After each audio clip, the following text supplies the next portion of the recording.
नमस्कार दोस्तों। और आशा है कि आप सभी लोग अच्छे होंगे। और उत्तराखंड के सभी अभ्यर्थियों के लिए जिनको प्रवक्ता पोस्ट का बेसब्री से इंतजार था, तो सभी के लिए खुशखबरी है। प्रवक्ता की पोस्टें आ गई हैं। तो देखिए, उत्तराखंड लोक सेवा आयोग द्वारा प्रवक्ता समूह जो है, उत्तराखंड विशेष अधीनस्थ शिक्षा प्रवक्ता संवर्ग समूह ग सेवा सामान्य शाखा एवं महिला शाखा परीक्षा 2024। ठीक है। तो विज्ञापन प्रकाशन की तिथि है 18 अक्टूबर।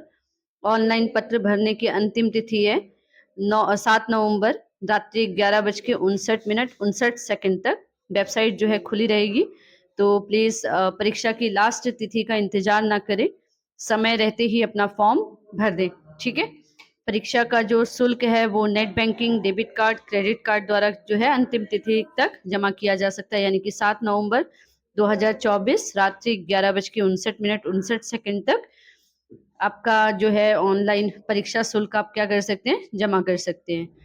ऑनलाइन जो है आवेदन पत्र है उसमें संशोधन या परिवर्तन करने की जो तिथि है 19 नवंबर 2024 से 28 नवंबर 2024 तक।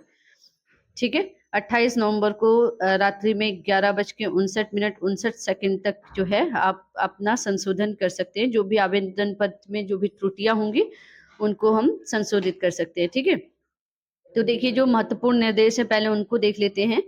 तो उत्तराखंड शासन द्वारा जारी अधिसूचना 161, ठीक है, ये आपकी पत्रावली है 2023 दिनांक 27 अप्रैल 2023 द्वारा उत्तराखंड प्रतियोगी परीक्षाओं भर्ती में अनुचित साधनों के रोकथाम व निवारण के उपाय अधिनियम 2023 प्रख्यापित किया गया है। किसी भी दुराचरण के लिए अभ्यर्थियों के खिलाफ उत्तराखंड प्रतियोगी परीक्षाओं भर्ती की अनुचित साधनों की रोकथाम व निवारण के उपाय अधिनियम 2023 समय समय पर यथा संशोधित प्राविधानुसार कार्यवाही की जाएगी। ठीक है। अभ्यर्थी अपने ऊर्ध्वाधर एवं क्षैतिज आरक्षण से संबंधित धारित सभी श्रेणी उपश्रेणी का अंकन ऑनलाइन आवेदन पत्र में अवश्य करे। ठीक है। तो जो भी आपकी कैटेगरी है, श्रेणी है, उपश्रेणी है, ठीक है, अगर सपोज कीजिए आप महिला ओबीसी हैं तो महिला ओबीसी में जरूर अपनी श्रेणी और उपश्रेणी को जरूर भरे। या आप जनरल ओबीसी, एसटी, एससी जिस भी कैटेगरी का है तो उसे प्लीज जरूर उसका आरक्षण को सही से भरे। और आरक्षण का दावा न किए जाने पर की दशा में रिट याचिका स्पेशल अपील संख्या 79/2010 राधा मित्तल बनाम उत्तराखंड लोक सेवा आयोग में माननीय उच्च न्यायालय नैनीताल द्वारा पारित आदेश 8/6/2010 तथा विशेष अनुज्ञा याचिका सिविल नंबर एस 19,532/2010 में माननीय उच्चतम न्यायालय द्वारा पारित आदेश के क्रम में अभ्यर्थी को आरक्षण का लाभ कदापि अनुमन्य नहीं होगा। ठीक है। आरक्षण एवं शैक्षिक अर्हता विषयक प्रमाण पत्र आवेदन ऑनलाइन आवेदन पत्र भरने की अंतिम तिथि तक अभ्यर्थी द्वारा धारित करना क्या है, आवश्यक है। तो जो भी आपका प्रमाण पत्र है, जो भी आरक्षण का प्रमाण पत्र है, वो जब तक आपकी ऑनलाइन आवेदन पत्र भरने की अंतिम तिथि है 7 नवंबर, तब तक वो क्या होना चाहिए, वो बन जाना चाहिए, आपके पास होना चाहिए। तो इसमें यही बोला है कि धारित करना क्या है, आवश्यक है। अभ्यर्थी यह सुनिश्चित कर ले कि वह ऑनलाइन आवेदन पत्र भरने की अंतिम तिथि अर्थात दिनांक 7 नवंबर तक विज्ञापन में वर्णित अनिवार्य शैक्षिक अर्हताएं एवं अन्य अर्हताएं अवश्य धारित करते हों। ठीक है। तो जितनी भी आपकी शैक्षिक अर्हताएं हैं, जैसे आपने एमएससी किया है, एमए किया है, जो भी किया है, या बीएड किया है, तो वो आपकी क्या हो, कंप्लीट हो, आपके पास उसकी डिग्रियां हो। संनिरीक्षा मार्गदर्शिका 2022 यथा संशोधित 2024 के क्रम में अनिवार्य शैक्षिक अर्हता धारित करने की तिथि का निर्धारण केवल अंक पत्र निर्गत होने की तिथि से किया जाएगा।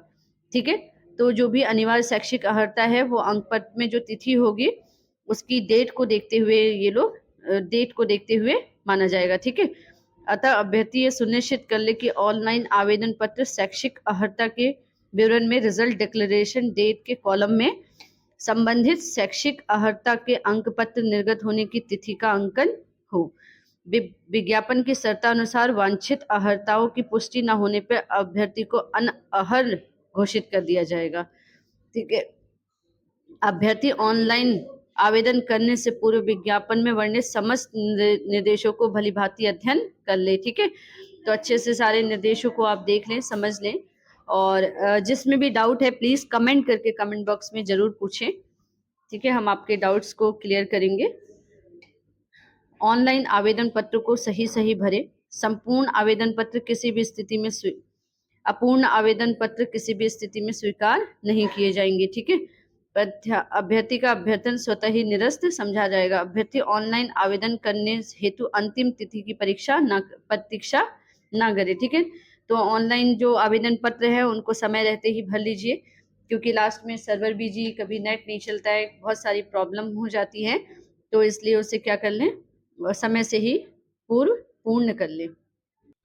फर्जी प्रमाण पत्र, शैक्षिक योग्यता, आयु, आरक्षण आदि संबंधी के आधार पर आवेदन पत्र प्रस्तुत करने वाले अभ्यर्थियों को आयोग की समस्त आगामी परीक्षाओं से अधिकतम 5 वर्षों के लिए प्रतिवारित यानी कि डिबार कर दिया जाएगा।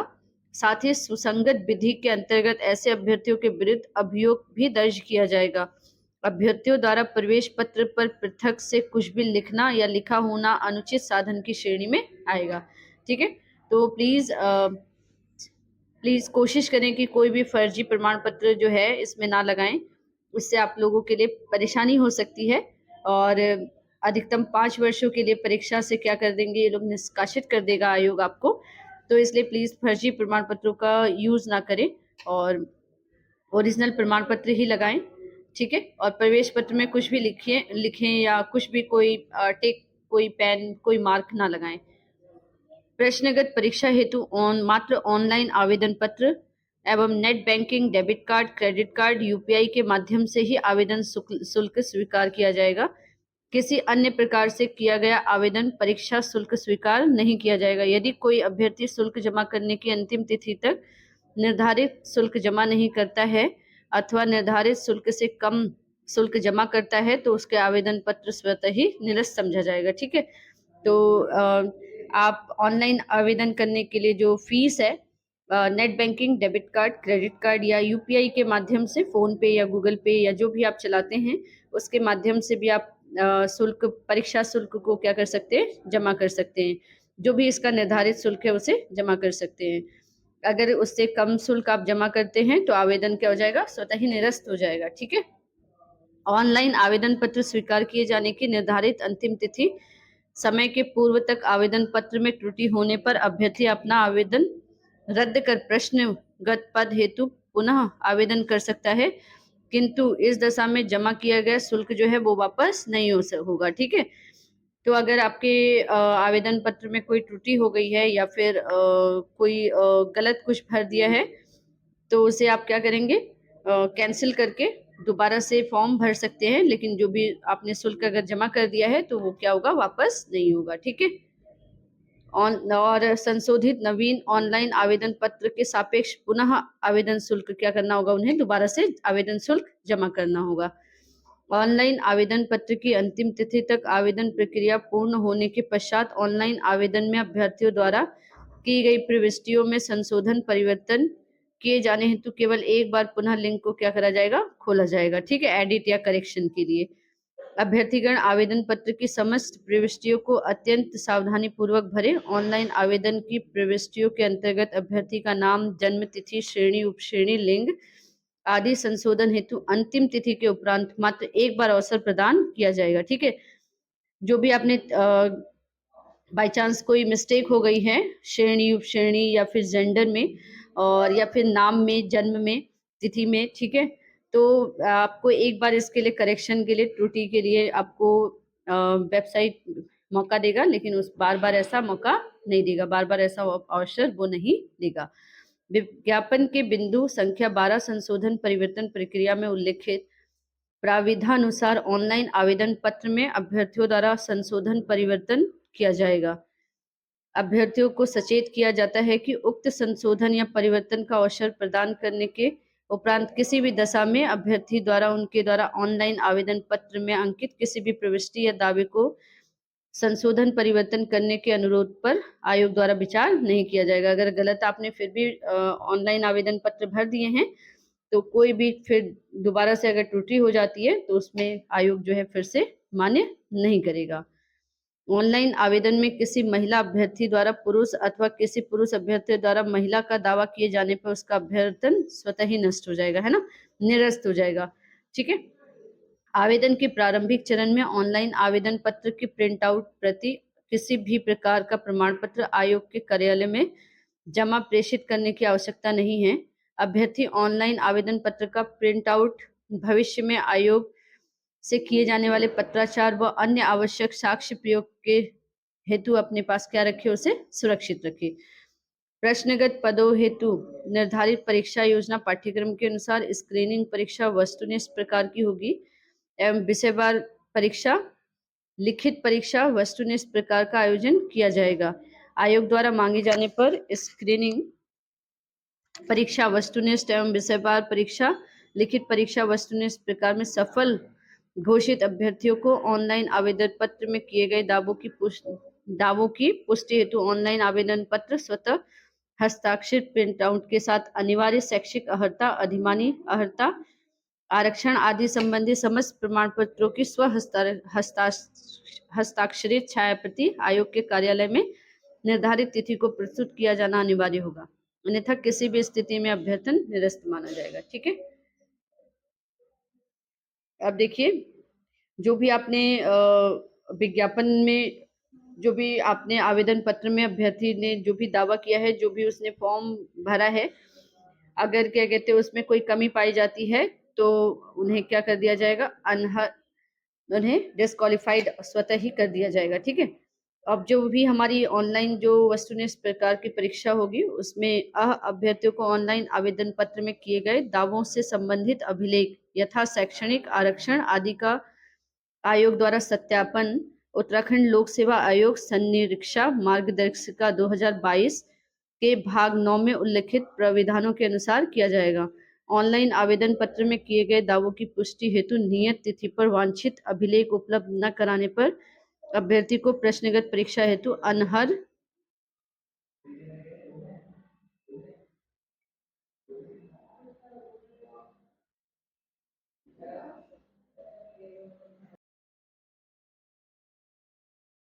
विषयवार लिखित परीक्षा में अहर अभ्यर्थियों को ऑनलाइन आवेदन पत्र में किए गए दावों अभिलेखों यथा शैक्षणिक आरक्षण आदि का आयोग द्वारा सत्यापन। ठीक है। उसके बाद है उत्तराखंड लोक सेवा आयोग द्वारा संरक्षा मार्गदर्शिका 2022 यथा संशोधित के भाग 9 में उल्लिखित प्राविधानों के अनुसार किया जाएगा। ठीक है। जो भी आरक्षण या आपने जो भी शैक्षिक योग्यता आपने भरी है तो उसको प्रॉपर उस डेट तक मान्य होनी चाहिए, उस डेट तक वो आपके पास होनी चाहिए। ठीक है। जिस डेट तक ये लास्ट डेट फॉर्म भरने की लास्ट डेट तक। ठीक। ऑनलाइन आवेदन पत्र में किए गए दावों की पुष्टि हेतु नियत तिथि पर वांछित अभिलेख उपलब्ध न कराने पर अभ्यर्थी को प्रश्नगत परीक्षा हेतु अनअहर घोषित किया जाएगा। ठीक है। उन्हें क्या कर देंगे, वो जब तक आपके पास उस आवेदन पत्र में अगर शैक्षिक योग्यता या आरक्षण की वो ना हो, सर्टिफिकेट ना हो, तो ये क्या करेंगे, आपको डिस्क्वालीफाई कर देंगे, है ना। उपरोक्त संबंध में अभ्यर्थियों को दैनिक समाचार पत्र एवं आयोग की वेबसाइट के माध्यम से पृथक सूचित किया जाएगा। अभ्यर्थियों को परीक्षा की विभिन्न चरणों की जानकारी दैनिक समाचार पत्रों एवं आयोग की वेबसाइट के माध्यम से पृथक से प्रदान किया जाएगा। इसके साथ ही अभ्यर्थियों को महत्वपूर्ण सूचनाएं ईमेल एसएमएस के माध्यम से प्रेषित किया जाएगा। इसलिए अभ्यर्थी स्वयं का मोबाइल नंबर व ईमेल आईडी से ही आवेदन पत्र भरें। ठीक है। प्रश्नगत पदों पर चयन हेतु निर्धारित परीक्षा योजना स्क्रीनिंग परीक्षा होगी। ठीक है। पहले स्क्रीनिंग यानी कि वस्तुनिष्ठ प्रकार की एवं विषयवार जो होगा, विषयवार जो सब्जेक्ट वाइज परीक्षा होगी, पहले जीएस का सबका पेपर होगा, उसको क्वालिफाइड जो करेंगे उनकी विषयवार परीक्षा होगी। लिखित परीक्षा वो भी कैसी होगी, ऑब्जेक्टिव टाइप वस्तुनिष्ठ प्रकार की होगी। ठीक है। पाठ्यक्रम के लिए परिशिष्ट 1 आरक्षण संबंधी दावों के लिए निर्धारित प्रारूप परिशिष्ट 2 न्यूनतम अर्हता अंक हेतु परिशिष्ट 3 परीक्षा केंद्र हेतु परिशिष्ट 4 40% से अधिक दिव्यांगता धारित दिव्यांग अभिलेखों को श्रुत लेखक अन्य सुविधा प्रदान किए जाने संबंधी दर्शिका सिद्धांत हेतु परिशिष्ट 5 40% से कम दिव्यांगताधारी दिव्यांग अभ्यर्थियों को श्रुत लेखक अन्य सुविधाएं प्रदान किए जाने संबंधी मार्गदर्शिका सिद्धांत हेतु परिशिष्ट 6 व चेकलिस्ट हेतु परिशिष्ट 7 का अवलोकन करना होगा। ठीक है। प्रश्नगत स्क्रीनिंग परीक्षा एवं विषयवार स्क्रीनिंग परीक्षा लिखित परीक्षा वस्तुनिष्ठ प्रकार की होगी। हेतु न्यूनतम आहर अंकों के प्रतिशत का उल्लेख विज्ञापन में परिशिष्ट 3 पर उपलब्ध है। स्क्रीनिंग परीक्षा वस्तुनिष्ठ प्रकार केवल आहरकारी प्रकृति की होगी। अभ्यर्थियों को विषयवार लिखित परीक्षा वस्तुनिष्ठ प्रकार में उनकी आरक्षण श्रेणी उपश्रेणी के अनुसार न्यूनतम आहरकारी अंक प्राप्त करने पर ही क्या होगी, मेरिट के आधार पर प्रवीणता सूची पर विचार किया जाएगा। ठीक है। विज्ञापित पदों पर चयन हेतु अभ्यर्थियों को स्क्रीनिंग परीक्षा यानी कि वस्तुनिष्ठ परीक्षा विषयवार लिखित परीक्षा वस्तुनिष्ठ प्रकार की प्रक्रिया अपनाई जाएगी। ठीक है। स्क्रीनिंग जो परीक्षा होगी वो भी ऑब्जेक्टिव टाइप होगी और विषयवार जो परीक्षा होगी वो भी ऑब्जेक्टिव टाइप होगी। जो स्क्रीनिंग परीक्षा में पास होगा वही विषयवार परीक्षा के लिए क्वालिफाइड होगा। ठीक है। अब विज्ञापन के परिशिष्ट 4 में उल्लेखित नगरों के विभिन्न परीक्षा केंद्रों पर स्क्रीनिंग परीक्षा का आयोजन किया जाएगा। स्क्रीनिंग परीक्षा में सफल एवं अहर अभ्यर्थियों में विषयवार लिखित परीक्षा वस्तुनिष्ठ प्रकार का आयोजन हरिद्वार नगर में स्थित परीक्षा केंद्रों पर किया जाएगा। ठीक है। उक्त हेतु अभ्यर्थियों को आवंटित परीक्षा केंद्र परीक्षा तिथि की सूचना यथा समय आयोग की pscuk.gov.in पर तथा दैनिक समाचार पत्रों के माध्यम से प्रदान की जाएगी। ठीक। प्रश्नगत विज्ञापन के सापेक्ष परीक्षा के विभिन्न चरणों हेतु अभ्यर्थियों को प्रवेश पत्र डाक द्वारा प्रेषित नहीं किए जाएंगे, अपितु ऑनलाइन प्रवेश पत्र आयोग की वेबसाइट पर जारी किए जाएंगे। अभ्यर्थी ऑनलाइन आवेदन के रजिस्ट्रेशन नंबर एवं जन्म तिथि के आधार पर प्रवेश पत्र आयोग की वेबसाइट से डाउनलोड कर सकेंगे। इस संबंध में अभ्यर्थियों को सूचनार्थ विज्ञप्ति राष्ट्र के प्रमुख दैनिक समाचार पत्रों एवं आयोग की वेबसाइट psc.uk.gov.in पर प्रसारित की जाएगी। आर्थिक रूप से कमजोर वर्ग के अभ्यर्थियों के लिए EWS प्रमाण पत्र आवेदन की अंतिम तिथि तक क्या होना चाहिए, वैध होना चाहिए। ठीक है। आवेदन की अंतिम तिथि तक ये वैध होना चाहिए। उसके बाद देखते हैं। ठीक है। अब देखिए रिक्तियों का विवरण। तो उत्तराखंड विशेष अधीनस्थ प्रवक्ता संवर्ग सेवा सामान्य शाखा एवं महिला शाखा पद हेतु रिक्तियों की कुल संख्या 613 है। सामान्य शाखा 50 और महिला शाखा 63 पद। रिक्तियों की संख्या घटाई या बढ़ाई जा सकती है। रिक्तियों का शाखावार सामान्य शाखा एवं महिला शाखा विवरण निम्नवत है। देखिए हिंदी में रिक्तियों की संख्या है 69, अनुसूचित जाति के लिए 14, अनुसूचित जनजाति के लिए 3, अन्य पिछड़ा वर्ग के लिए 4, आर्थिक रूप से कमजोर वर्ग के लिए 6 और अनारक्षित 38। फिर अंग्रेजी के लिए है 41। ठीक है। अनुसूचित जाति के लिए 8, अनुसूचित जनजाति के लिए 2, पिछड़ा वर्ग के लिए 5, आर्थिक रूप से कमजोर जो EWS वर्ग हैं 4 और अनारक्षित हैं 22, यानी कि जनरल की कितनी है 22। ऐसे ही संस्कृत, भौतिक विज्ञान, रसायन शास्त्र का आप देख सकते हैं ये रिक्तियां हैं। ठीक है। देखिए तो टोटल जो पद है वो 550। ठीक है। जिसमें 310 आपके जनरल के हैं, 49 आपके EWS के हैं, 70 आपके अन्य पिछड़ा वर्ग के हैं, 21 आपके अनुसूचित जनजाति के लिए और अनुसूचित जाति के लिए 100।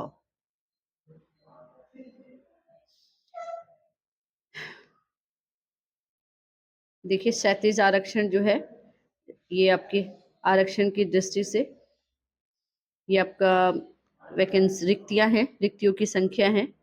ठीक है। देख लीजिए। ये देखिए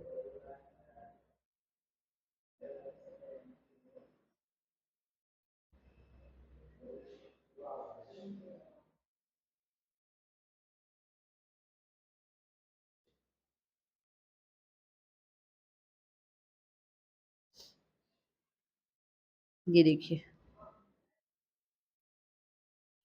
इसमें कोई भी डाउट हो तो प्लीज़ कमेंट बॉक्स में कमेंट करके आप लोग पूछिए। हम आपके आंसर्स देने के लिए हमेशा तैयार रहते हैं। तो प्लीज़ कमेंट बॉक्स में कोई भी डाउट हो तो कमेंट बॉक्स में कमेंट करके पूछिए। और ऑनलाइन क्लासेस हम पीजीटी की स्टार्ट कर रहे हैं, तो प्लीज़ ज़्यादा से ज़्यादा लोग इससे जुड़िए, लाइक करिए, शेयर करिए एंड सब्सक्राइब करिए, ठीक है। तो देखिए स्क्रीनिंग टेस्ट के लिए उसमें हम पूरे सिलेबस को लेके चलेंगे और एक एक करके सिलेबस को कंप्लीट करके चलेंगे, ठीक है। तो ज़्यादा से ज़्यादा लोग इसे सब्सक्राइब करिए चैनल को।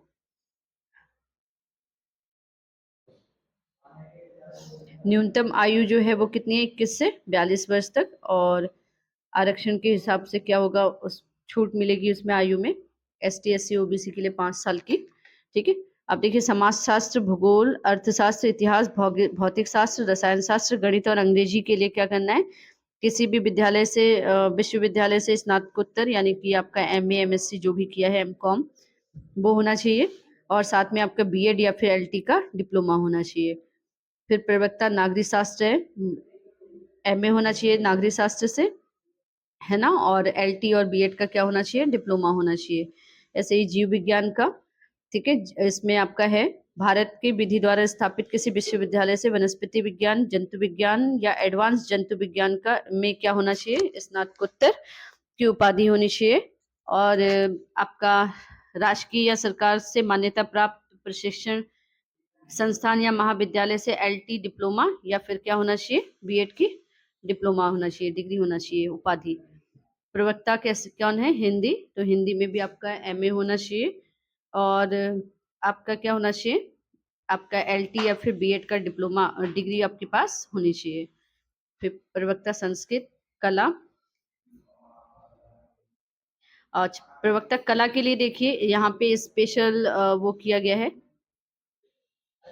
संस्कृत के लिए देखिए एक बार, भारत के द्वारा विधि द्वारा स्थापित किसी विश्वविद्यालय में संस्कृत से स्नातकोत्तर की उपाधि, ठीक है। जो एमए हो किसका हो, स्नातकोत्तर मतलब एमए, एमए किस में हो, संस्कृत से हो, अथवा विधि द्वारा स्थापित किसी संस्कृत विश्वविद्यालय से आचार्य साहित्य, आचार्य व्याकरण, आचार्य फलित ज्योतिष, आचार्य नव्य व्याकरण, आचार्य वेद, आचार्य तुलनात्मक दर्शन की उपाधि हो, ठीक है। फिर राष्ट्रीय या सरकार से मान्यता प्राप्त प्रशिक्षण संस्थान महाविद्यालय से एलटी डिप्लोमा, या भारत में विधि द्वारा स्थापित किसी विश्वविद्यालय में शिक्षा छात्र में स्नातक की उपाधि, बीएड या शिक्षा शास्त्र, ठीक है। प्रवक्ता में देखिए, कला में देखिए, तो भारत में विधि द्वारा स्थापित किसी विश्वविद्यालय से रेखांकन या चित्रकला, ड्राइंग एवं पेंटिंग, ड्राइंग डिजाइन, प्राविधिक कला, पेंटिंग, फाइन आर्ट, पेंटिंग में क्या होना चाहिए, स्नातकोत्तर की उपाधि होनी चाहिए।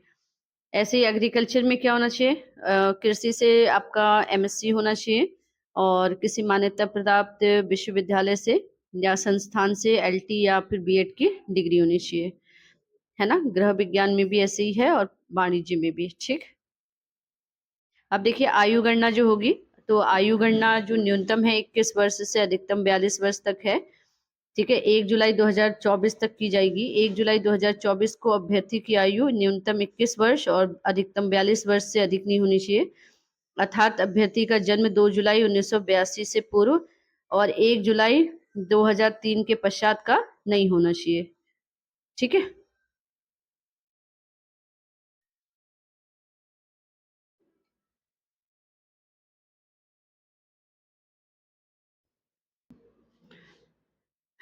ठीक है। और देखिए एसटी एससी ओबीसी के लिए 5 वर्ष की छूट दी गई है, ठीक। और स्वतंत्रता सेनानी के लिए भी 5 वर्ष की आयु में क्या दी गई है, छूट दी गई है, ठीक है। दिव्यांगजन के लिए 10 वर्ष की छूट दी गई है।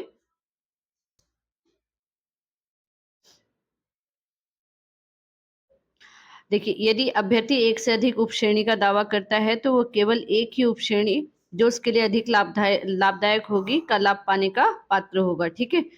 अब देखिए अनिवार्य वांछनीय योग्यताएं, तो इसमें क्या होगा, देखिए शासन अधिसूचना संख्या 2012 द्वारा दिनांक 28 जून 2019 द्वारा उत्तराखंड लोक सेवा आयोग की परिधि के अंतर्गत तथा लोक सेवा आयोग की परिधि के बाहर समूह ग से सीधी भर्ती के पदों पर भर्ती हेतु आवेदन करने के लिए वही अभ्यर्थी पात्र होगा जिसने अपनी हाई स्कूल, इंटरमीडिएट या इसके समकक्ष स्तर पर शिक्षा उत्तराखंड राज्य में किस स्थित किसी मान्यता प्राप्त संस्थान में की हो।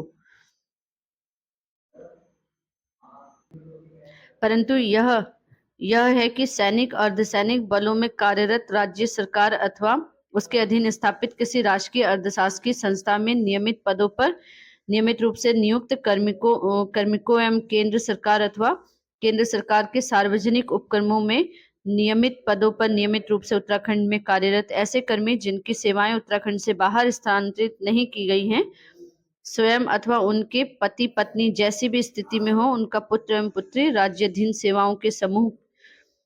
सेवाओं में समूह ग की सीधी भर्ती चयन हेतु आवेदन पत्र के क्या होंगे? पात्र होंगे। ठीक है। या तो यहाँ से हाई स्कूल और इंटर की परीक्षा पास की हो, और या फिर उनके माँ बाप जो हैं मुख्य रूप से यहाँ के हों और उनकी पोस्टिंग कहीं और हो गई है, तो वो भी इस आवेदन के पात्र होंगे। ठीक है। इस आवेदन पत्र को भरने के पात्र होंगे। परंतु यह और किसी राज्य के स्थायी निवासी जो आजीविका अध्ययन हेतु उत्तराखंड के बाहर निवासरत हैं, के स्वयं और उनके पति पत्नी जैसी भी स्थिति में हो, उनके पुत्र पुत्री समूह ग की सीधी भर्ती के पदों पर आवेदन पत्र हेतु पात्र होंगे। ठीक है। अब जो लोग उत्तराखंड से बाहर अपनी आजीविका के लिए निवास कर रहे हैं, लेकिन मूल रूप से यहाँ के हैं, तो वो भी यहाँ के आवेदन पत्र भरने के लिए क्या होंगे? पात्र होंगे। ठीक है। अब देखिए, उत्तराखंड लोक सेवा आयोग की परिधि के अंतर्गत लोक सेवा आयोग की परिधि के बाहर समूह ग के पदों की भर्ती के लिए अनिवार्य शैक्षिक अर्हता वांछनीय अर्हता नियमावली 2010 के नियम 4 के अनुसार उत्तराखंड लोक सेवा के परिधि के अंतर्गत समूह ग के पद पर सीधी भर्ती हेतु वही अभ्यर्थी पात्र होगा जिसका उत्तराखंड राज्य में किसी सेवा योजन कार्यालय में आवेदन पत्र प्राप्ति की अंतिम तिथि तक अवश्य पंजीकृत हो। ठीक है। अभ्यर्थी द्वारा ऑनलाइन आवेदन पत्र किए जाने पर अनिवार्य वांछित अर्हता प्रस्तर 1, 2, 3 में उल्लिखित शर्तों के अंतर्गत किसी भी एक शर्त को पूरा करना आवश्यक है जो अभ्यर्थी पे क्या हो? लागू हो। ठीक है। उसके बाद देखते हैं, सिलेबस को थोड़ा सा डिस्कस करते हैं।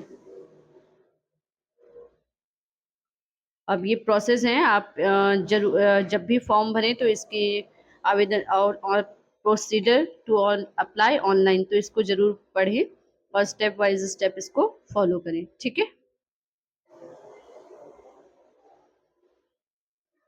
उसके बाद देखिए फीस। तो अनारक्षित वर्ग जो है, जनरल वर्ग के लिए 172 रुपये का शुल्क है। अन्य पिछड़ा वर्ग ओबीसी के लिए 172 रुपये 30 पैसे का शुल्क है। अनुसूचित जाति और जनजाति के लिए 82 रुपये 30 पैसे का, और ईडब्ल्यूएस यानी कि आर्थिक रूप से जो कमजोर वर्ग है उनके लिए 172 रुपये 30 पैसे का चार्ज है।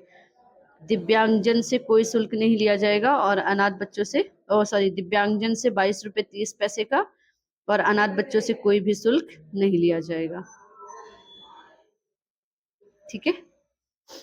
अच्छा, देखते हैं गलत उत्तरों के लिए दंड जो है, वस्तुनिष्ठ परीक्षा प्रकृति की परीक्षाओं में ऋणात्मक मूल्यांकन पद्धति जो है अपनाई जाएगी, यानी कि माइनस मार्किंग होगी, इसमें नेगेटिव मार्किंग होगी। वस्तुनिष्ठ प्रश्न पत्र में अभ्यर्थियों द्वारा दिए गए गलत उत्तरों के लिए दंड ऋणात्मक मूल्यांक। प्रत्येक प्रश्न के उत्तर के लिए 4 विकल्प जो होंगे वो होंगे, और अभ्यर्थी द्वारा प्रत्येक प्रश्न के लिए दिए गए उत्तर के लिए प्रश्न हेतु नियत किए गए अंकों का 1/4 दंड रूप काटा जाएगा, यानी कि 1/4, यानी कि 4 क्वेश्चन गलत होंगे तो 1 नंबर काटा जाएगा। ठीक है। 1 क्वेश्चन गलत है, 0.25 नंबर काटा जाएगा।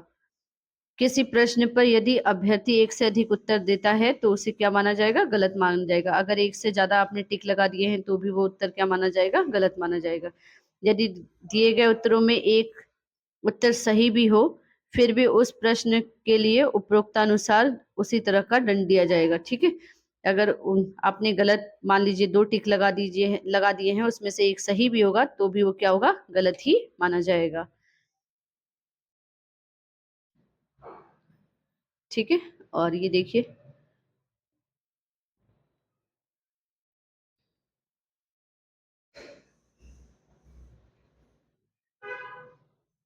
अब आते हैं पेपर पे। तो देखिए, उत्तराखंड विशेष अधीनस्थ शिक्षा प्रवक्ता संवर्ग सेवा सामान्य तथा महिला शाखा की सीधी भर्ती के रिक्त पदों का चयन हेतु परीक्षा योजना। स्क्रीनिंग परीक्षा जो होगी वस्तुनिष्ठ प्रकार की होगी। शिक्षण अभिरुचि एवं सामान्य अध्ययन 150 प्रश्नों की संख्या होगी और 150 अंकों का ही होगा। समय अवधि 2 घंटे की होगी। प्रश्नगत परीक्षा में ऋणात्मक मूल्यांकन नेगेटिव मार्किंग पद्धति अपनाई जाएगी। स्क्रीनिंग परीक्षा वस्तुनिष्ठ इस प्रकार की होगी। केवल अहकारी जो इस परीक्षा में एलिजिबल होंगे उनकी प्रकृति की होगी। केवल अहंकारी परीक्षा की होगी वस्तुनिष्ठ इस प्रकार, ठीक है। ऑब्जेक्टिव टाइप होगी। स्क्रीनिंग परीक्षा वस्तुनिष्ठ इस प्रकार में सफल अभ्यर्थियों को ही विषयवार लिखित परीक्षा में सम्मिलित किया जाएगा, ठीक। चरण में क्या होगा कि आपको जनरल जेएस जनरल स्टडीज का पेपर होगा और उसके ऑब्जेक्टिव टाइप होगा। वो पेपर कैसा होगा? ऑब्जेक्टिव टाइप होगा और यानी कि एमसीक्यूज टाइप, ठीक है। Objective multiple choice question answer MCQs type, ठीक है। तो इसमें क्या होगा कि आपको एक क्वेश्चन दिया होगा, उसके 4 ऑप्शन दिए होंगे। आपको सही गोले को भरना होगा, ठीक है। और दूसरी जो जो आपके स्क्रीनिंग टेस्ट में पास होगा उसी बच्चों को आपको विषयवार परीक्षा के लिए वो क्या होगा? एलिजिबल होगा। अब द्वितीय चरण विषयवार लिखित परीक्षा वस्तुनिष्ठ इस प्रकार की होगी। द्वितीय चरण में जो आपके जीएस में पास होगा उसे ही लिखित परीक्षा में क्या होगा? वो देने के लिए एलिजिबल होगा, ठीक है। तो ये 200 प्रश्नों की संख्या 200 होंगी, अधिकतम अंक 200 होंगे और समय अवधि 3 घंटे की होगी। लिखित परीक्षा में मूल्यांकन हेतु ऋणात्मक पद्धति प्रयुक्त की जाएगी। अभ्यर्थी धारित शैक्षिक अर्हता के अनुसार लिखित परीक्षा हेतु निम्न विषय में से विषय का चयन कर सकते हैं, ठीक है। लिखित परीक्षा के लिए आप ये सब्जेक्ट दिए गए हैं, इनको चूज करेंगे जो जिसका जो सब्जेक्ट होगा उससे, ठीक। अब देखिए